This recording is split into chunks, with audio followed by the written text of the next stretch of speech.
Hi guys! For today's vlog, pumunta nga pala kami sa Tubigan Resort. Inimbitahan nga kami ng mga kaibigan namin na galing sa Albay. Yung dalawa kasi naming kaibigan, galing din talaga sila sa Dubai. Nasa Dubai pa nga lang sila ay planado na agad ang swimming na. May ganito pa nga kami mga setup na pagdating nga daw nila kami daw ang susundo sa airport. Tapos magkikita-kita daw muna kami para makapag-jamming kami bago daw sila umuwi sa Albay. At ang ending, hindi naman kami natuloy dahil pare-pares nga kami naging busy that time na umuwi sila. So ang nangyari, umuwi na lang nga muna sila sa kanilang mga pamilya. So pagkatapos nga nila ng bakasyon, isang araw nga chinat ako ng ate ko na niyayaya nga daw kami mag-swimming. At syempre gusto din namin sila makasama at makita kaya for the go. Saan ka pa? Prepared na ang lahat, sasama ka na lang talaga. Dito nga pala sila nag-check-in sa Tubigan Resort. Dito lang po yan sa Dasma. And guys, masasuggest ko sa inyo ang Tubigan Resort dahil sa dami ng karakter dito may enjoy talaga ng mga bata, lalo na yung mga anak ninyong mahilig sa mga karakter. Dahil sa entrance pa lang nila makikita nyo na yung malalaking karakter like ng mga dinosaur. Kaya kung ako sa inyo guys, dito nyo nadalhin yung pamilya ninyo, lalo na yung mga anak ninyo. Go! After nga namin magmuni-muni, pumunta nga po pala kami dito dahil sinabihan kami ng lifeguard na meron na daw ditong foam. Ano yung foam? Sa foam party, ganun kasi ang tawag sa amin dito sa Albay. Yung may bula-bula, ganun, tas sabay may music. Hindi naman sila mukhang nag-enjoy. Masayang-masaya lang talaga sila. Tingnan mo pati yung mga malalaki, mas masaya pa sa mga bata. Anyway guys, maganda naman talaga ang Tubigan Resort. Ang kaso, marami din silang bawal. Bawal ang smoking, bawal ang vape, bawal ang speaker sa loob. Dahil meron naman talaga silang speaker at yun ang provided ng resort. Lalo na yung bawal din ang mga hard na alak. Ang meron lang sila ito ay pilsent like ETC. Yung mga hard na alak ay pinagbabawal din sa loob. At kagaya nga na sinabi ko, kung may bisyo ka, hindi ka pwede dito. Pero kung para naman sa anak mo, magtiis ka na lang kasi mas kailangan maging masaya ang anak mo kaysa sa'yo. Ganun. Go! Tapos guys, ang in pala dito ay morning 8 AM hanggang 4 PM. Dahil 4:30 ng quarter ng PM ay palalabasin na lahat dahil nga ulilinisan at magpapalit ng tubig para naman sa night swimming na ang in ninyo ay 8 PM hanggang 4 AM. And guys, ang adult entrance nga pala dito ay 300 pesos at pagbata ka naman ay nasa 250 pesos pag 3 feet to height. At bumalik nga muna ulit kami sa cottage dahil may pag-uusapan nga kasi paano ba naman after lunch na kami pumunta dito. Parang nga hindi nga sulit ang 300 pesos namin tapos half day lang kami. Dahil nga ay dumating kami 2 PM na napag-usapan namin na lilipat na lang kami ng ibang resort. Syempre masakit din sa bulsa dahil mag-another pay na naman kami para sa cottage and entrance. Pero dahil minsan lang naman to,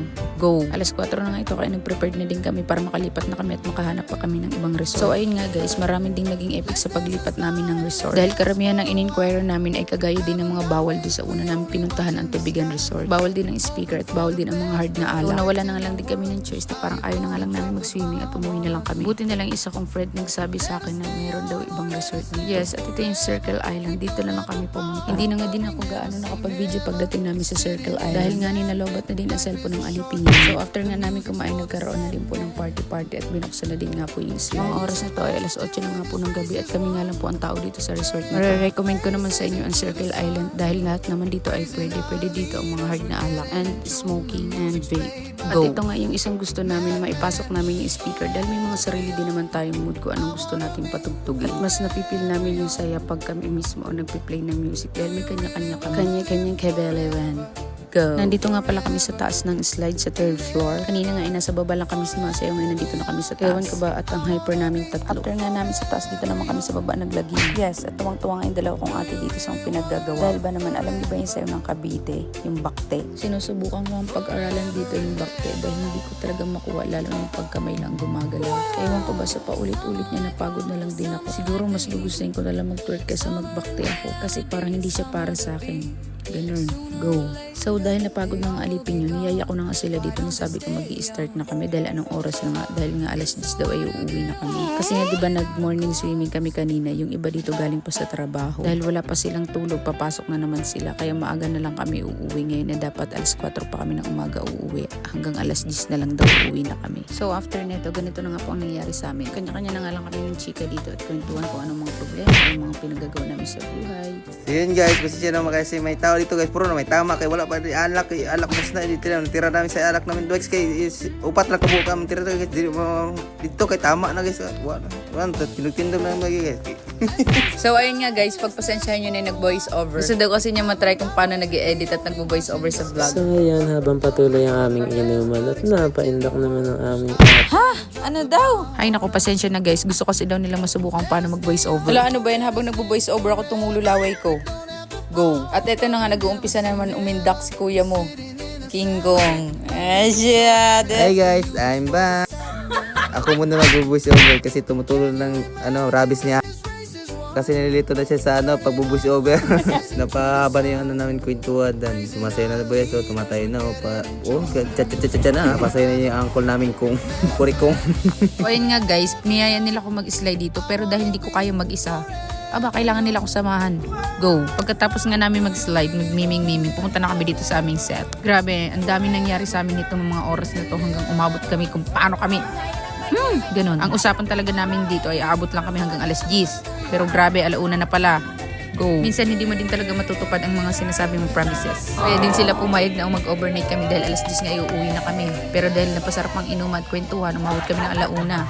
Ganon. Sa mga oras na to ay meron na nga pong mga tama ang mga person. Pagkatapos nga nito, napag-usapan namin na parang gusto namin magdagat. So, gusto nila mag-swimming kami next week ulit. Gusto nga nila doon pumunta sa kung saan kami nag-swimming last week, yung Puerto Azul. So, wala tayong choice. Gusto nila ma-experience. Kaya go. So, pasensya na kung ang my day ko nasa dagat na naman ang alipin ninyo. So, ngayon, nagkantahan na nga lang kami muna dito habang hindi pa tumatama ang alak sa mga person at mamaya magsasayawan na nga kami. Diyos ko, yung ate ko mukhang tinamaan na dahil mali-mali na yung iniinom niya.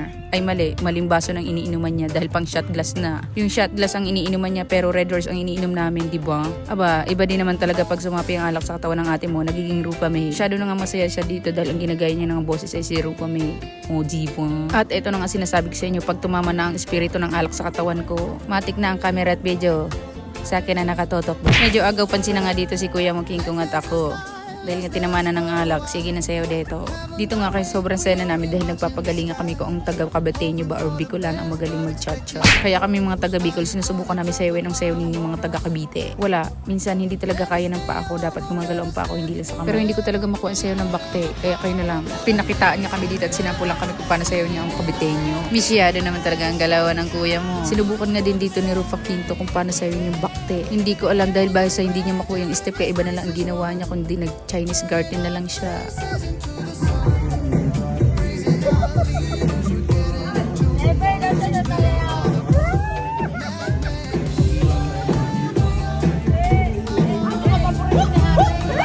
Ay nako, hindi ko alam. Taga Bicol ako pero hindi ko alam kung paano sayaw yung talagang square dance. Basta para sa akin, pag gumalaw na ang pa ko, yun na yung sayaw ko. Yun na yung step ko, yun na din ang sundan nyo. O diba? Yun na talaga ang talent na meron ako. Masyado naman. Sinampulan naman talaga tayo dito ni Kuba. Sinampulan nga dito niya sila ate kung paano mag Harlem Shake. At grabe nga, hindi namin inaasa na sinabayan siya ng ate ko dito mag Harlem Shake. Kasi yung ate ko hindi naman Harlem Shake ang ginawa niya, kundi nag-Chinese garter lang siya. Nararamdaman namin talaga ng espiritu ng alak na sa katawan na namin.